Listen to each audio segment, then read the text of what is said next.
Two Ways to Belong in America by Bharati Mukherjee. Summary, Analysis. Hello and welcome to the discourse. Two Ways to Belong in America was an analytical article written by Bharati Mukherjee that was published in the New York Times in 1996. In the article, Bharati Mukherjee discusses the differences between Indian expatriates living in America and the immigrants who have chosen to become citizens of America while they have relinquished their Indian nationality. Bharati suggests that though the expatriates and the immigrants face similar problems and issues in the foreign land, their ways of tackling those issues differ, and this difference in their ways of coping with the alien situations make them either an immigrant or an expatriate. Bharati Mukherjee always maintained that she was not an expatriate but an immigrant Indian who actually loved the American way of living much more than the Indian traditions. In this article, she offers the other perspective by discussing the experiences of her sister Mira Mukherjee, who chose to remain an Indian expatriate. Summary of the Two Ways to Belong in America. The title of the article suggests that there are always more than one ways in which one may belong in a culture. The author discusses an American Congress movement in 1996 that restricted the resident aliens or expatriates living in America from accessing government benefits and how it affected those who chose to remain expatriates even after spending many years in America.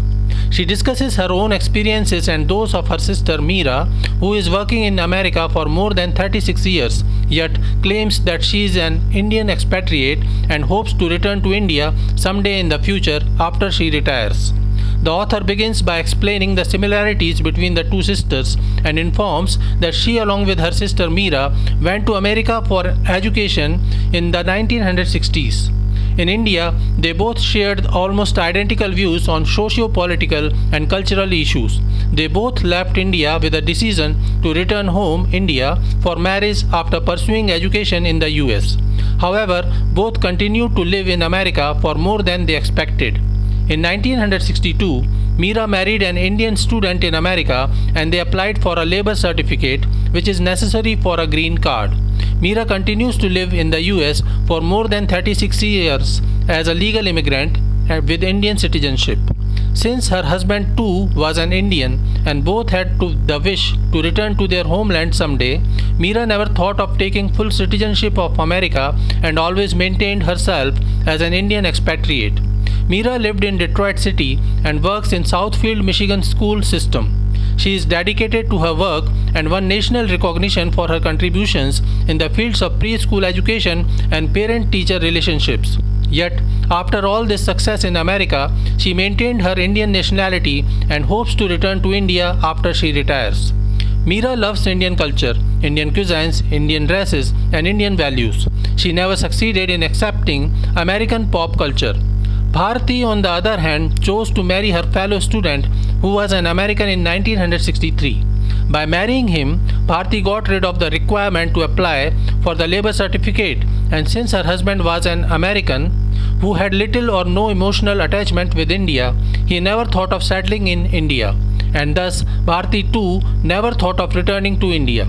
She was aware of the emotional and social difficulties she might face after marrying outside her race, nationality, and caste, and she was prepared for it. In fact, she was already willing to get away out of the patriarchal casteist ways of her family that she didn't like much from the beginning. By marrying a man who was not her father's choice, she chose to revolt and opted for fluidity. She open-handedly accepted the American ways of living. She mentioned the emotional trauma she suffered after marrying an American in her novel The Tiger's Daughter, in which she mentioned how even her own mother alienated her from her family just because after marrying an American, she was no more an Indian who could understand and respect the cultural and religious traditions and feelings of her mother. Bharati mentions that since she continued to write about why she chose American ways over Indian traditions, her books were often criticized for being unapologetic, over-enthusiastic mongrelization, which means intermixing racial and ethnic character. Nonetheless, Bharati enjoyed doing so. Despite these differences, Bharati maintained a cordial relationship with Mira. Bharati writes that Mira is her only blood relative in the USA and they spend some time communicating by phone. Bharati says that they expect to see each other through the looming crisis of aging and ill health without being asked. Bharati then mentions the USA citizenship drive started by then Vice President Al Gore in 1996 and how it forced expatriates either to accept American citizenship or to relinquish government aid and benefits. Bharati says that she and Mira had already discussed the ethics of retaining overseas citizenship while expecting the permanent protection and economic benefits that come with living and working in America. Mira thought that since she is working honestly for the benefit of American society, she must be given all the aid that is meant for an American citizen, despite her choice of remaining an Indian expatriate. Bharati differed from her views. Though they both have differences of opinions, they maintained polite conversation, probably that was out of pity. Bharati sympathized with her sister Mira for her narrow perception and superficial understanding of American society. Mira pitied Bharati for the consequences of her marriage, like the erasure of Indianness and unstructured lifestyle. While Bharati sees Mira as an alien to the American culture, Mira contends that Bharati has betrayed her Indian identity. Now, when the American Congress has passed anti-immigration bills, Bharati and Mira fail to ignore their differences.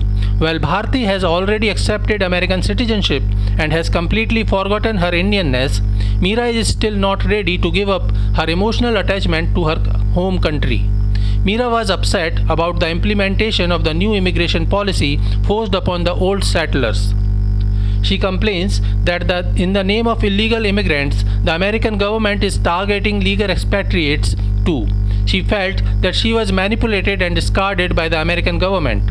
Mira complained that though she invested her knowledge in the development of the American preschool and obeyed all the rules, America imposed its new rules even upon legal immigrants. Bharati compares Mira's interest to stay in America and at the same time her rejection of American citizenship with loveless marriage, which is comfortable and long-lasting. Mira is determined to maintain her Indian identity despite her long stay in America, and she is very particular about not transforming it. In the wake of Al Gore's American citizenship movement, Bharati asks Mira again about her decision to accept American citizenship, but the answer of Mira comes as a shock to her. Mira says that she can only become an American citizen for now to avoid the anti-immigrant rules, but later change to become an Indian because she does not plan to remain an American citizen forever. Bharati describes her situation and that of her cousin's sister as one with the great divergence. While she chooses the American way, marrying an American, abandoning her Indian culture, and living a new life altogether in the United States of America, Mira retains her culture and her Indian identity and chooses not to live with the American life. Bharati says Mira is sticking to one job, one city, ancestral cultural, and one cuisine all through her entire life. Bharati wonders about the difference between her and her sister. Both got exposed to the same kind of environment and situations and react in different manners to their immigrant experiences.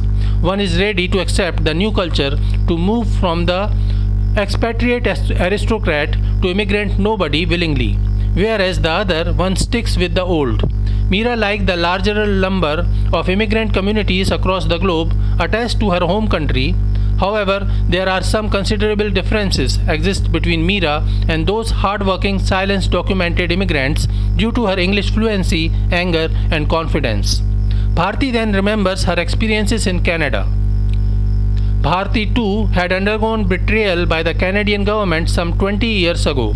She, along with her husband, lived in Canada and was placed in a good job.